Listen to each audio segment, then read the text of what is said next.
I'm Ximena Hayes, an attending physician in the andrology department at Apex Medical Center. Today I'm covering for a senior doctor and meet a very special man. The door is pushed open. A broad-shouldered man in a charcoal suit steps inside. Lie down there and remove your trousers. His expression freezes instantly, his eyes sharpening into a frosted glare. Where is Dr. Jeff Barnes? Dr. Barnes was called into emergency surgery. I'm Dr. Hayes. I'm covering for him today. Mr. Dixon, my schedule is tight, so please lie down and cooperate. Ayden's face darkens. He turns toward the exit, but his assistant, Colby Dawson, blocks him. Ayden grinds his teeth. In the end, he lies down on the examination bed. Relax. Remaining tense will interfere with the results. I begin the examination, starting my routine questioning. Do you keep a consistent daily routine? Yes. Do you experience morning erections? Yes. When was your most recent sexual encounter? The consultation room drops into a suffocating hush. Ayden fixes me with a hard stare. I haven't had any. I'm a little surprised. With a face like that and a body like his, he's had no sex life? Looks like he has more issues than I thought. After the examination, I inform Ayden. There may be functional irregularities present. No way. In the end, results speak louder than assumptions. An hour later, Ayden returns with the lab report. As anticipated, Mr. Dixon, the findings indicate mild neurogenic erectile dysfunction.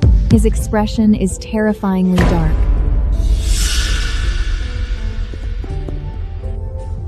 The good news is that it's been identified early and remains mild. Dr. Barnes will supervise your follow-up care personally. No. You will handle my treatment. Mr. Dixon, my responsibility is done. Dixon Group happens to be the largest shareholder of Apex Medical Center. Assigning you to oversee my care, or ensuring you're unemployed by tomorrow, either option takes one phone call from me. If you want assistance, you should learn how to ask properly. Your terms. What do you want in exchange for treating me and keeping this buried for good? I move back to my chair at once, slipping neatly into the posture of a negotiator.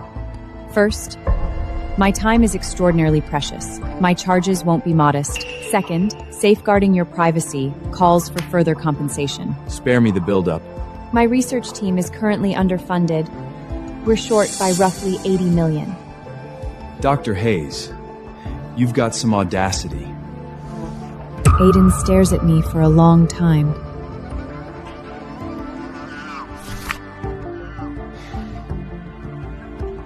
Agreed.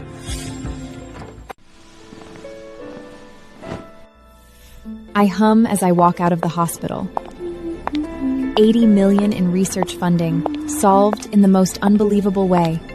But my good mood doesn't last long. My grandmother calls. Ximena, do you have any idea what time it is? How can a young woman like you be out so late every single night? Come home immediately. I sigh. Tonight is going to be another exhausting showdown. 30 minutes later, I arrive at the Hayes mansion. My grandmother sits upright in a chair, her presence imposing. Stand properly. Do you have even a shred of respect left for me as your grandmother? Grandma, I was filling in for a coworker today. I'm not interested in your excuses.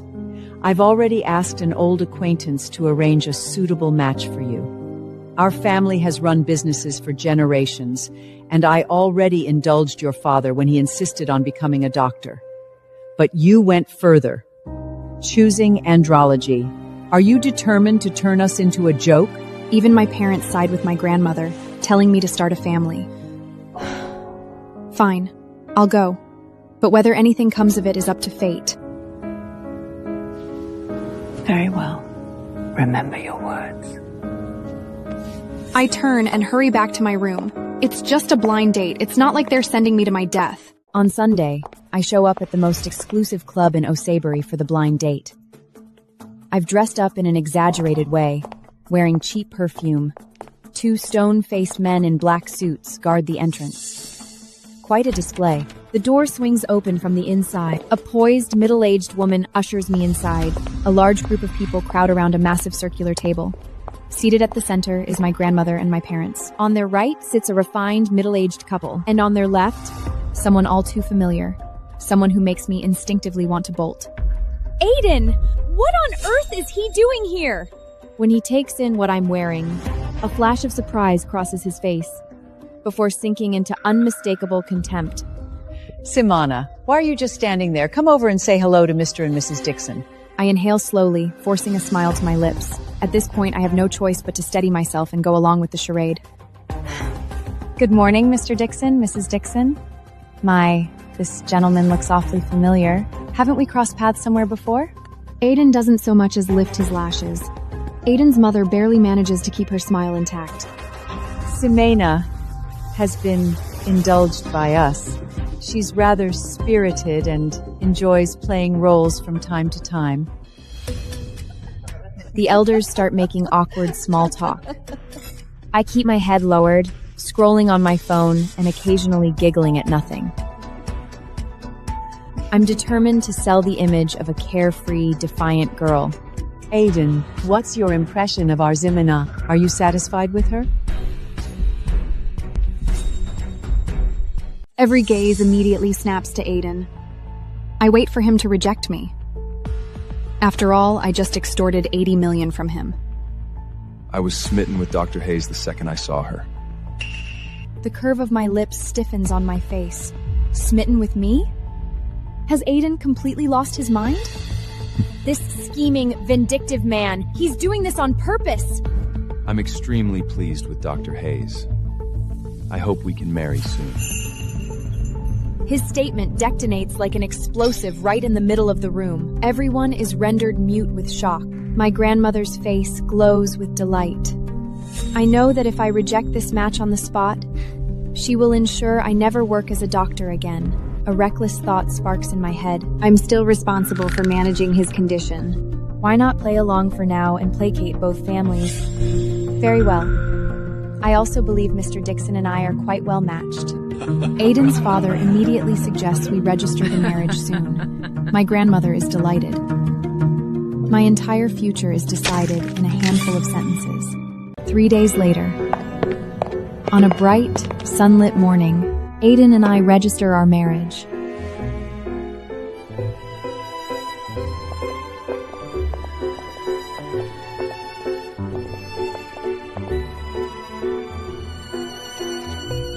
After we get the marriage certificate, Colby hands me a folder. This contains the prenuptial agreement prepared by Mr. Dixon, along with an additional set of clauses. I open it. The prenuptial agreement is normal, but the additional clauses are all targeted at me. Every single one skewed against me. Additional contract.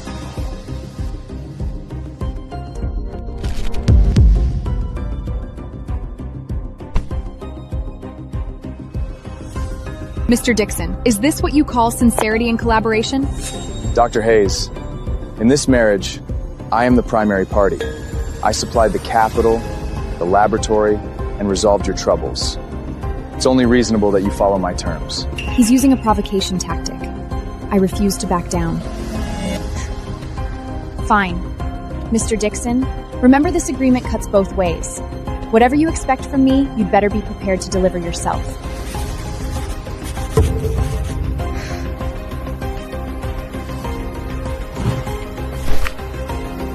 I sign my name and walk away. I return to the Hayes mansion with the marriage certificate and receive a warmer welcome than ever before. Perfect. Absolutely perfect. A young lady of the Hayes family should marry into a powerful household like the Dixons. Grandma, I've completed the task. So starting today, can you stop showing displeasure towards my work and my career? No displeasure at all. As long as you conduct yourself properly as Mrs. Dixon, you can do whatever you like. The next day, I return to the hospital in high spirits. Feeling good, I decide to add another 100 appointments. An hour later, a massive queue forms outside the andrology department, stretching down the corridor. I'm completely absorbed in my work. My questions are precise and efficient. Meanwhile, on the top floor of Dixon Group, Colby shows Ayden the photo of the long line at the hospital. Ayden doesn't look up. responding only with an indifferent hum. Mr. Dixon, Mrs. Dixon seems exceptionally busy today. Colby thinks to himself, to tolerate such a job for his wife, the boss must be hopelessly smitten with Mrs. Dixon. His devotion is incredibly deep and touching. In the evening, as I'm about to finish work, I receive a message from an unfamiliar number. Ximena, I'm back in town. Just got off my flight. Can we meet? Claude? He's back. I immediately call him back and invite him to dinner. We agree to meet at Ethereal View, an upscale restaurant operated by Dixon Group. Our conversation drifts from breakthroughs to funny stories. The table fills with warmth and laughter. Suddenly, the friendly mood is pierced by a cold stare. Across the room, a familiar face makes my words come to an abrupt stop. Ayden sits alone at a nearby table, lazily holding a glass of red wine, radiating a quiet warning. What is he doing here? I suddenly recall that Ethereal View is owned by the Dixon Group. As the head of the company, it makes sense for him to drop by. Still, of all moments, he shows up while I'm having dinner with Claude. Ayden refuses to acknowledge my presence. Since he chooses to ignore me, I am more than willing to act like strangers as well. Just as we are on the verge of leaving, someone rushes in. Colby notices me seated nearby. Mrs. Dixon. I wish I could dash over and cover Colby's mouth. The atmosphere congeals. Claude stares at me, his expression riddled with disbelief. Mrs. Dixon? After addressing me, Colby promptly crosses over to Ayden and reports with deference. Mr. Dixon, I've brought the documents you asked for. Ayden doesn't even bother to raise his lashes. My anger flares instantly. I know Colby is acting under Ayden's orders. That scheming, vindictive man. Claude's gaze bounces between me and Ayden several times. He recognizes the tycoon at once. Ximena, that gentleman over here, he... At this point, feigning ignorance is no longer possible. I force a smile. Claude, this is Mr. Ayden Dixon, the CEO of Dixon Group. I intentionally sidestep any mention of my connection to Ayden, but Ayden has no intention of indulging me. He rises, straightening the collar of his suit as he strides toward me. He casually holds my shoulders. It's late. I should be taking my wife home. Ayden is sealing my role as his wife before Claude. I murmur a warning. Ayden, don't go too far. Mrs. Dixon, remember what we agreed on. I grind my teeth in anger. Claude, this is my husband, Ayden Dixon. Claude's disappointment is impossible to conceal. He forces a smile and walks away. What was meant to be a warm reunion has been completely spoiled by Ayden's interference. I prepare to leave on my own. Ayden catches my wrist. Where do you think you're going? Home. I'll drive you. He hauls me into the car. My restrained fury bursts loose. Ayden! What do you actually want? Do you really think you own me just because you have leverage? Believe me, I won't hesitate to reveal everything you're hiding. I clamp my hands around his neck, but he shows no reaction at all. He watches me calmly. I understand I have crossed a line. In this battle with Ayden, I have lost my composure for the first time. Is that man someone from your past, Dr. Hayes? That's none of your concern. He's an old friend from med school, someone I hold in high regard. Our agreement does not extend to my friendships or my personal life. His expression finally shifts. He coldly tells the driver to go. Neither of us speaks again for the entire ride. The next evening is the Dixon family dinner. Ayden comes to pick me up.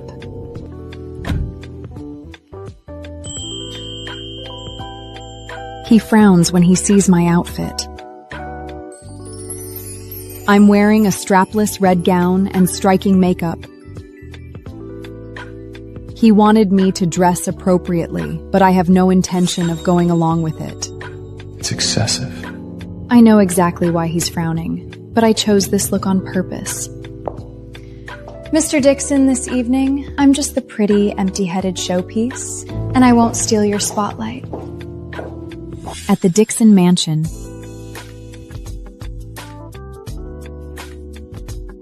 I see Cassie Robinson, Ayden's childhood friend.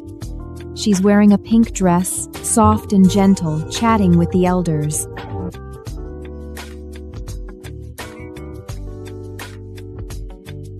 She looks at me with contempt and envy.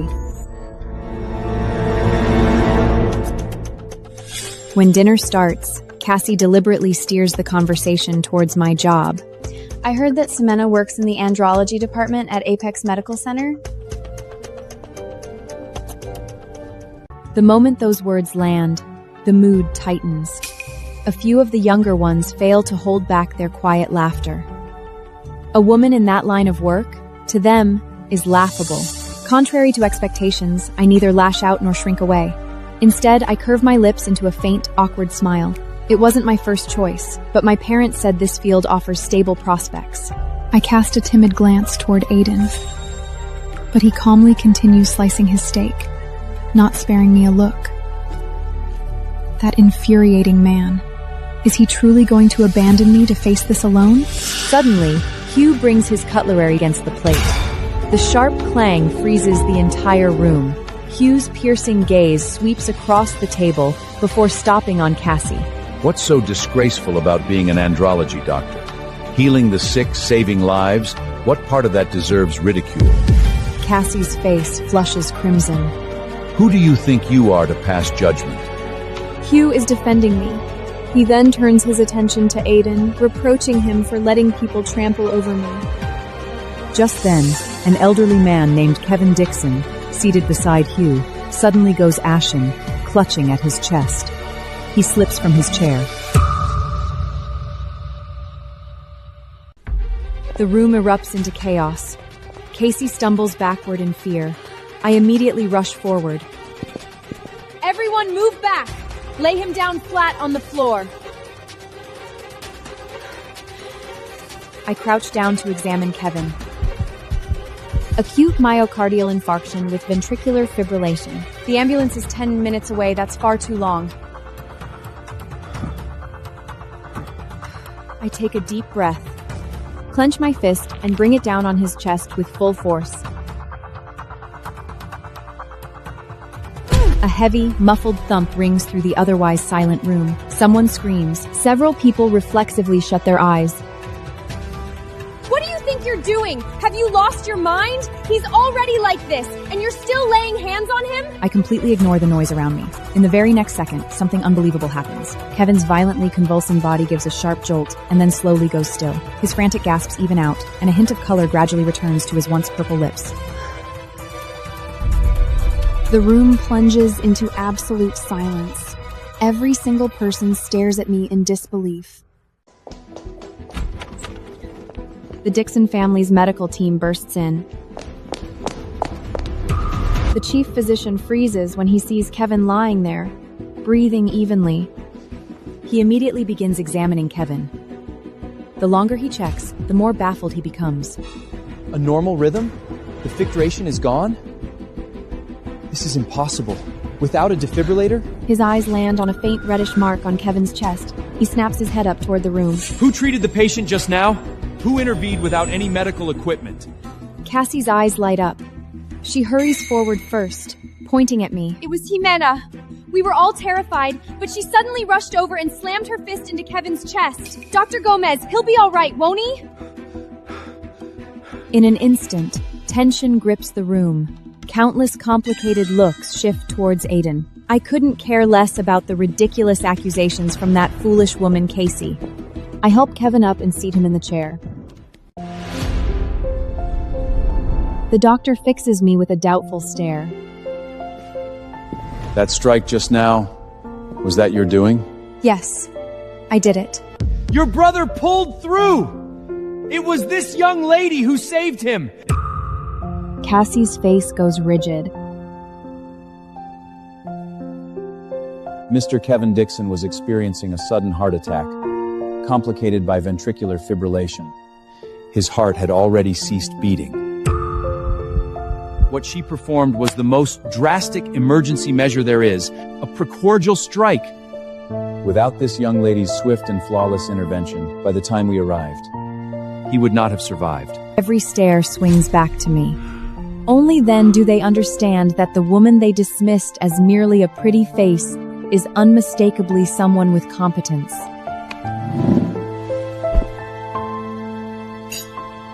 I walk back to the dining table and sit down, popping a piece of fruit to my mouth. Goodness, that punch took real effort. I'm worn out. The villa next to the main residing has been vacant for years. From today onward, it's yours.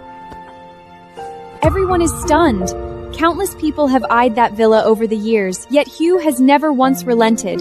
It is a clear statement to the entire Dixon family of how highly he regards me. Compelled into living together, Ayden's mood stays dark and irritable. The villa spans 3 floors, styled entirely to Ayden's minimalist tastes, black, white, and gray tones creating an atmosphere of sleek refinement, but little warmth. Well, this place suits you perfectly. Cold and unfriendly, hands clasped behind my back, I wander leisurely up to the 2nd floor. The master bedroom is the most spacious, perfectly positioned, with a large ensuite bathroom and a balcony.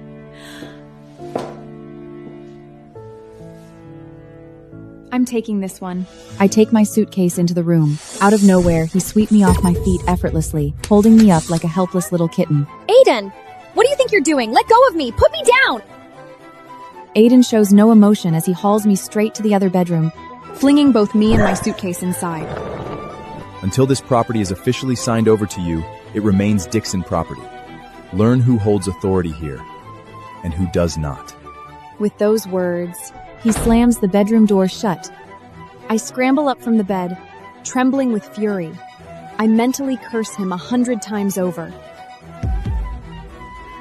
I swear that the instant the ownership papers are in my hands, the very first thing I will do is throw him out. And so begins our painfully awkward life under the same roof.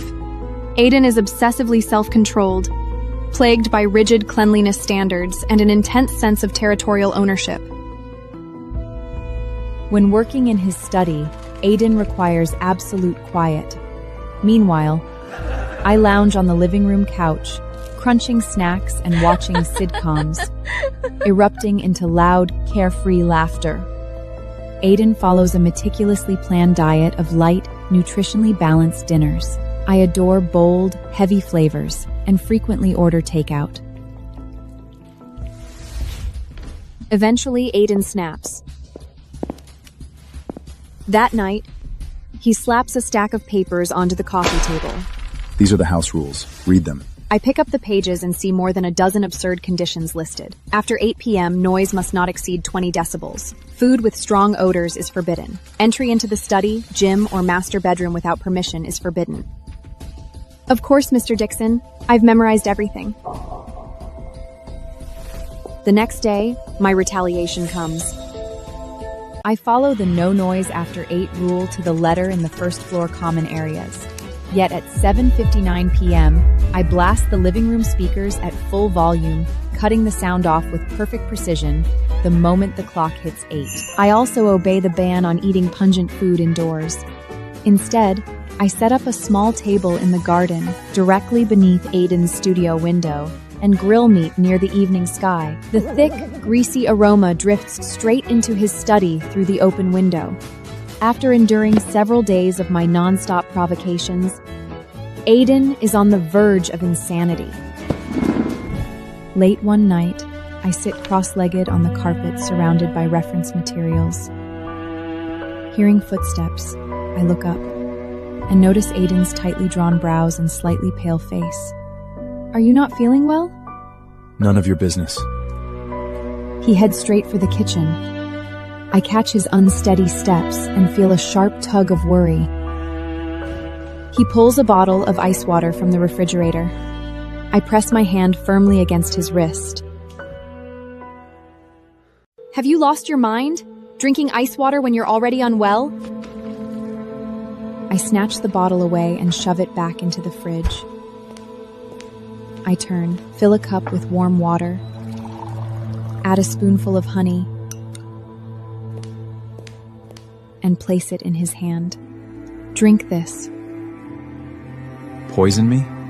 Mr. Dixon, if I truly meant to kill you, I'd choose something swift, silent, and impossible to trace. From the way you look, you've been under immense pressure lately, which has only thrown your neuroendocrine system further out of balance. Let me be clear. Keep this up, and forget 8 million. Even if you waved 800 million in front of me, I still wouldn't be able to help you. He drains the honeyed water in a single swallow. It is the first time since we began living under the same roof that I address him purely in my capacity as a physician. Saturday evening, you'll come with me to a charity banquet. Mr. Dixon, the agreement doesn't include me serving as your decorative accessory.